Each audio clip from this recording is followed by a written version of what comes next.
কে জানতো যে ইউনুস এই গ্রামীণ ব্যাংকে ব্যবহার করে সে পৃথিবীর বিভিন্ন জায়গাতে যে গ্রামীণের শাখাগুলো হয়েছে সেটা রয়্যালিটি তার পকেটে আসে। একদম, আমি দেখাবো গ্রামীণ ফান্ড থেকে সৃষ্ট প্রতিষ্ঠান সমূহের তালিকা, এইটা দেখাবো, যেটা নিঝুম দাদা আমাদেরকে জানাচ্ছেন যে গ্রামীণ ব্যাংক থেকে কি কি প্রতিষ্ঠান তৈরি হয়েছে। দেখুন, গ্রামীণ ব্যাংক থেকে সে করেছে গ্রামীণ ফান্ড, গ্রামীণ ফান্ড নামে অর্গানাইজেশন থেকে এসেছে আবার এগুলো গ্রামীণ ক্যাপিটাল, গ্রামীণ সলিউশন।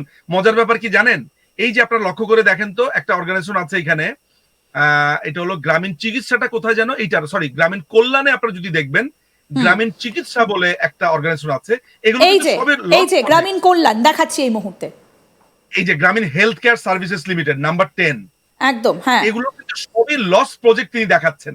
তাহলে আপনার প্রশ্ন আসতে পারে যে আচ্ছা উনি উনার পকেটে টাকাটা ঢুকায় কিভাবে। এবার আমি আপনাদেরকে আরেকটা গোপন তথ্যটা দিচ্ছি। এই যে তিনি অনেকগুলো অর্গানাইজেশন বানালেন না, কিছু কোম্পানি প্রফিটেবল, টাকা দেখিয়েছে যে টাকা এসেছে, কিন্তু মোস্ট অফ দা যে এই যে 51টা প্রতিষ্ঠান তিনি বানিয়েছেন, এখানে 15টা, এখানে 13টা, 15 আর 13 কত হয়, 28 হয়। এছাড়া আরো অর্গানাইজেশন আছে, টোটাল 51টা এরকম অর্গানাইজেশন আছে। এখন আপনার এন্ড অফ দ্য ডে তো টাকা এখান থেকে সেখান থেকে নানান ভাবে টাকা এক একটা কোম্পানিতে যাচ্ছে। সেই কোম্পানিকে যদি আপনি লস দেখান তাহলে টাকাটা শেষ, আমি ব্যবসা করেছি, আমি পারলাম না। কিন্তু আলটিমেটলি লস কি হচ্ছে, যেমন ধরা যাক আমি একটা উদাহরণ দেই, গ্রামীণ হেলথ কেয়ার সারা বাংলাদেশে গ্রামীণ হেলথ কেয়ার নামে ছোট ছোট ছোট ছোট আপনার ক্লিনিকের মতো করেছে। তো ক্লিনিকের ইকুইপমেন্ট কিনতে হয় না, ওই ক্লিনিকের ইকুইপমেন্টকে ওভার প্রাইসিং দেখাচ্ছে।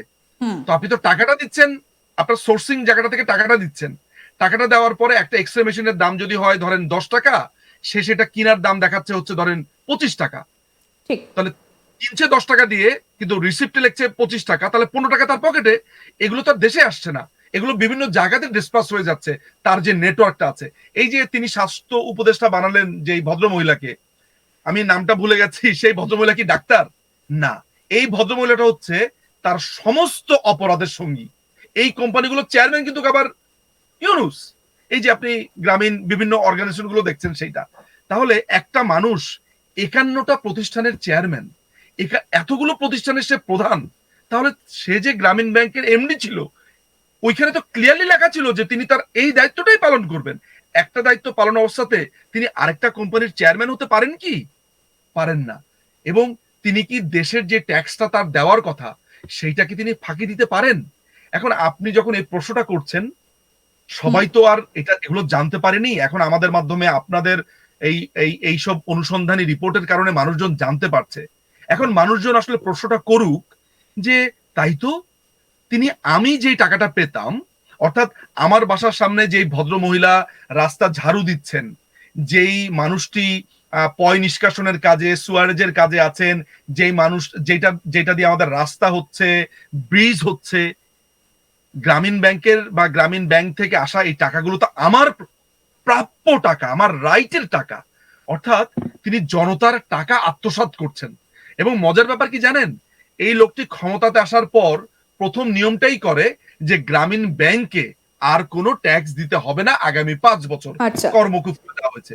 এ প্লাস তার যে গ্রামীণ কল্যাণ এবং গ্রামীণ কল্যাণের যে 666 কোটি টাকা ট্যাক্স হয়েছে, সেটা একটা রায় দেওয়ার কথা ছিল 5ই অগাস্ট, 5th অগাস্ট।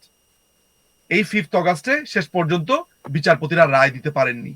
এটা কি মোহাম্মদ ইউনুস পুরোটাই, যেহেতু একটা সরকারি জায়গার এমডি পদে বসে রয়েছে, পুরোটাই কি ক্ষমতার প্রভাবে এই যে এতগুলো প্রতিষ্ঠানে যে আমরা দেখাচ্ছি যে ডক্টর ইউনুসের মালিকানাধীন গ্রামীণ টেলিকম এবং সংশ্লিষ্ট যে প্রতিষ্ঠান সমূহ, এই পুরোটাই ক্ষমতার প্রভাব, এবং সেই প্রভাব দেখিয়েই কি তিনি পুরো এটা করেছেন? একদম, কারণ যদি সরকার এটা অ্যালাউ না করতেন তাহলে তো মোহাম্মদ ইউনুস করতে পারতেন না। এটা তো একটা সরকারি ব্যাংক আসলে গ্রামীণ ব্যাংকটা, সেটা কিভাবে সম্ভব হলো? একদম, মানে আপনি যে প্রশ্নগুলো করছেন, আপনি আমাকে জাস্ট, মানে আমরা পরবর্তী এপিসোড গুলোতে এই প্রসঙ্গগুলো আসবে, তখন আমি আপনাদেরকে গ্রামীণ ব্যাংকের যেই অর্ডিন্যান্সটা আছে 1983, আমরা নিশ্চয়ই সেটা নিয়ে আলোচনা করব পরে। সেখানে আপনি দেখবেন যে তিনি কি করতে পারবেন এবং কি করতে পারবেন না। তিনি কমপ্লিটলি নিয়ম ভেঙেছেন, আইন ভেঙেছেন, ক্ষমতার অপব্যবহার করেছেন, সরকারের ট্যাক্স ফাঁকি দিয়েছেন, এবং ট্যাক্স ফাঁকি দেওয়ার ব্যাপারে অনেককে তিনি সাহায্য করেছেন। এই চার্জগুলো যখনই তার বিরুদ্ধে আনা হলো, তখনই তিনি বলা শুরু করলেন যে সরকার তাকে নির্যাতন করছে, সরকার তাকে হাঁটিয়ে কোর্টে নেওয়া হচ্ছে, সরকার তার বিরুদ্ধে লেগেছে, পিছনে লেগেছে। তিনি অত্যন্ত নিরীহ একজন মেনি মাছের মতো একেবারে খুব নিরীহ হয়ে বলছে, দেখুন সরকার আমাকে কি করছে, আমি তো জানি না, আমি তো জানি না আমি কি অন্যায় করেছি। সাধারণ মানুষ যখন এগুলো এখন জানছে, হুম, তখন তো সে তাজ্জব হয়ে গেছে, আরে আমরা তো এগুলো জানতাম না। এই যে আপনার ঠিক প্রোগ্রামটা এখন আজকে যারা দেখছেন, তারা রাজনৈতিক মতাদর্শকে ব্যতি রেখে নিশ্চয়ই আজকে পরিষ্কারভাবে বুঝেছেন ঠিক যে আচ্ছা, যে তো মোহাম্মদ ইউনূস কি কি decision করেছেন নিজের ক্ষমতাকে কাজে লাগিয়ে। আমি একটু পেজ নাম্বার 30-তে আসবো। দাদা, আপনি যদি দেখতে পান, এই যে গ্রামীণ টেলিকম থেকে গ্রামীণ সংশ্লিষ্ট বিভিন্ন প্রতিষ্ঠানে কিভাবে এই যে বিনিয়োগ করা হয়েছে, তার মধ্যে কতগুলো হাইলাইট করা আছে।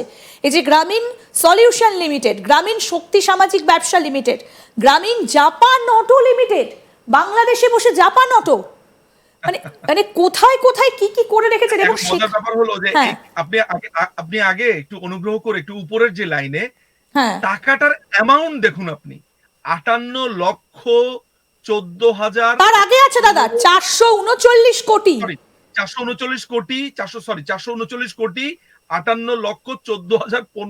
এই টাকাটা এই যে মৎস্য পশু সম্পদ ফাউন্ডেশন, গ্রামীণ কৃষি ফাউন্ডেশন, দেখেন কত টাকা দিয়েছে। হুম, গ্রামীণ জাপান অটো ফাউন্ডেশন 2 কোটি টাকা। এগুলোর কিন্তু সবই লস প্রজেক্ট, আপনি দেখবেন নিচে রিপোর্ট গুলোতে আছে হুম, অনেকগুলো, এগুলো সবই লস টাকাগুলো। মানে উনি ব্যবসাতে, এই যে খেয়াল করে দেখেন, আমাদের প্রশ্নটা দর্শকরা প্রশ্ন করতে পারে যে আচ্ছা তিনি হয়তো বা ব্যবসা এক্সপান্ড করতে চেয়েছেন, তাহলে সমস্যা কি? এটা তো আসলে সমস্যাটা যেই জায়গাতে হয়েছে, প্রথমেই বলেছি, প্রথমত ট্যাক্স ফাঁকি দিয়েছে। হ্যাঁ, ব্যবসা করুন, কিন্তু আপনি যতই ব্যবসা করুন না কেন, প্রথমত আপনাকে একটা নিয়ম মানতে হবে, এটা মানেনি, ট্যাক্স ফাঁকি দিয়েছে। তারপরে তিনি যেটা করেছেন, এই কোম্পানিগুলোকে তিনি লস প্রজেক্ট দেখিয়েছেন। ফলে এন্ড অফ দ্য ডে টাকাগুলো তার যেগুলো ফ্লো হয়েছে সব ভ্যানিশ হয়ে গেল।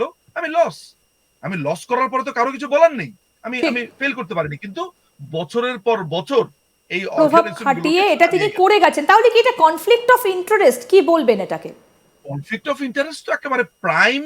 প্রাইম ব্যাপারটা তো হচ্ছে যে একজন এমডি, ব্যাংকের এমডি, তিনি যখন গ্রামীণ টেলিকমেরও চেয়ারম্যান হয়, হুম, আবার গ্রামীণ কল্যাণেরও চেয়ারম্যান হয়, এবং নিজেই আবার নিজের কন্ট্রাক্টে সাইন করছেন, আমি ক্লাসিক বলবো না, আমি বলবো যে এর থেকে স্পষ্ট কনফ্লিক্ট অফ ইন্টারেস্ট আর কি হতে পারে। তিনি নিয়ম ভেঙেছেন, তিনি অন্যায় করেছেন। তো এগুলোর জন্য যখন তাকে আইনের কাঠগড়াতে দাঁড় করানো হয় বা বলা হয়, তখনই তিনি তার গদবাঁধা শব্দ বলা শুরু করেন যে আমার বিরুদ্ধে ষড়যন্ত্র হচ্ছে, জানি না সরকার আমার উপরে কেন এত রেগে আছে। হুম, তো আপনি জানেন না, আপনি গ্রামীণ কল্যাণে কেন, আপনি গ্রামীণ ব্যাংকের টাকা আপনি গ্রামীণ কল্যাণে কেন আনলেন রে ভাই?